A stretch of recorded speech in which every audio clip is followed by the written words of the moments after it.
ایک طرف Nitin Yahoo greater اسرائیل کے پروگرام پہ عمل پہ رہا ہے تو دوسری طرف نریندر مودی اکھنڈ بھارت کو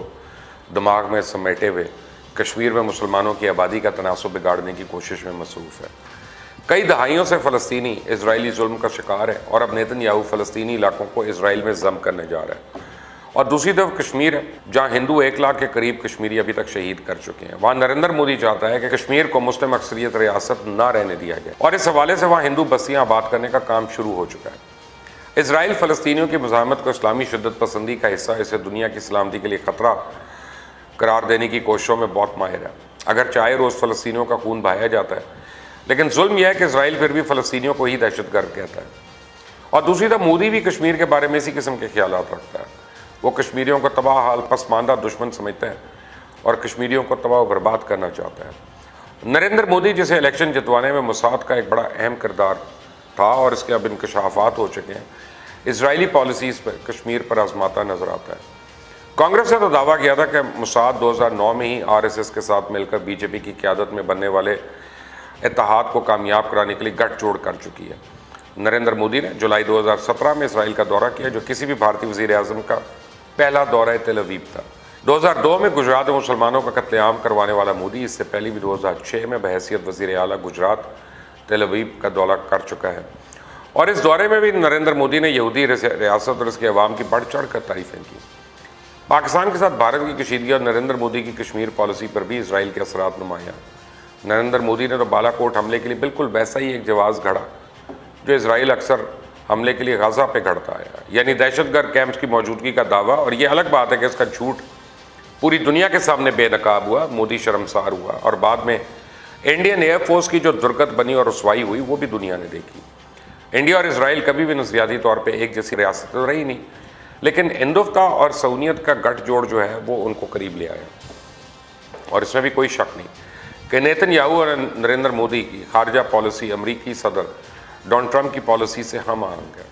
کشمیر میں آبادی کے تناسب کو بدلنا یہ RSS BJP کے ہندوتوا ایجنڈے میں شامل کیا گیا ہے۔ کشمیر کے حوالے سے BJP نے انتخابی منشور میں جو پالیسی بیان کی ہے وہ بھی فلسطینی زمینوں پہ اسرائیلی قبضے کی پالیسی ہے۔ الیکشن سے پہلے BJP کے منشور میں کہا گیا کہ کشمیر کی جداگانہ حیثیت ختم کرنے اور کشمیر میں غیر کشمیریوں کو جائیداد خریدنے اور کاروبار کرنے کی اجازت کے لیے بھارتی آئین سے آرٹیکل 370 اور آرٹیکل 35A نکال دیے جائیں گے، اور پھر نریندر مودی نے یہ آرٹیکل نکال کر کشمیر میں آبادی کے تناسب کو بگاڑنے کی راہ ہموار کر دی، یعنی کشمیر میں بھارتی جارحیت اور بالادستی کے بدلے چائنا کے خلاف بھارت کو استعمال کرنا مودی کی جیت کے اہم محرکات تھے۔ گزشتہ برس نومبر میں امریکہ میں بھارتی سفیر سندیپ چکربرتی نے کشمیر میں ہندوؤں کی آباد کاری کے لیے اسرائیلی ماڈل کا کھل کر اظہار بھی کیا اور کہا کہ اگر اسرائیل فلسطین میں یہ کر سکتا ہے تو بھارت کشمیر میں کیوں نہیں۔ اور اب بھارت نے اسرائیل کے نقش قدم پہ چلتے ہوئے مقبوضہ اور جموں کشمیر کی جغرافیائی حیثیت آبادی کا تناسب تبدیل کرنے کے منصوبے پہ ایک عمل درآمد شروع کر دیا۔ رواں سال 31 مارچ کو جب دنیا کی سبھی حکومتیں وبا سے لڑنے میں مصروف تھیں، بھارتی حکومت نے جموں و کشمیر کے مسلمانوں کی آزادی پر ایک اور شب خون مارا، اور اس دن مودی سرکار نے اپنے قانون جموں و کشمیر تنظیم 9 ایکٹ 2019 میں نئی تبدیلیاں کی۔ مودی نے اگست 2019 میں اسی قانون کے ذریعے مقبوضہ ریاست جموں کشمیر کو 2 وفاقی حصوں یعنی لداخ اور جموں کشمیر میں تقسیم کیا، اور 31 مارچ کو تنظیم 9 ایکٹ 2019 میں درج ذیل تبدیلیاں متعارف کرائی گئی۔ بھارت کا جو غیر کشمیری شہری 15 برس سے جموں کشمیر یا لداخ میں مقیم ہے، وہ اب دونوں وفاقی علاقوں کا مستقل شہری بن سکے گا۔ جن غیر کشمیری بھارتیوں نے 7 برس جموں و کشمیر یا لداخ میں تعلیم پائی، وہ بھی ان وفاقی علاقوں کے مستقل شہری بن جائیں گے۔ جو غیر کشمیری بھارتی جموں کشمیر یا لداخ میں میٹرک یا انٹر کے امتحانات میں شریک ہوئے، وہ بھی دونوں وفاقی علاقوں کے مستقل شہری بن سکیں گے۔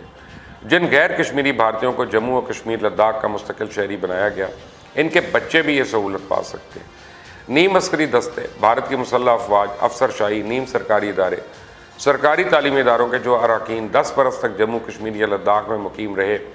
وہ چاہیں تو ان کا وفاقی علاقوں کے مستقل شہری بن سکتے ہیں۔ یہی نہیں، ان کے بچے بھی مستقل شہری بن جائیں گے۔ اور پھر اس منصوبے پہ عمل درآمد کراتے ہوئے اب مودی سرکار نے 25,000 بھارتیوں کو جموں و کشمیر کا ڈومسائل جاری کیا،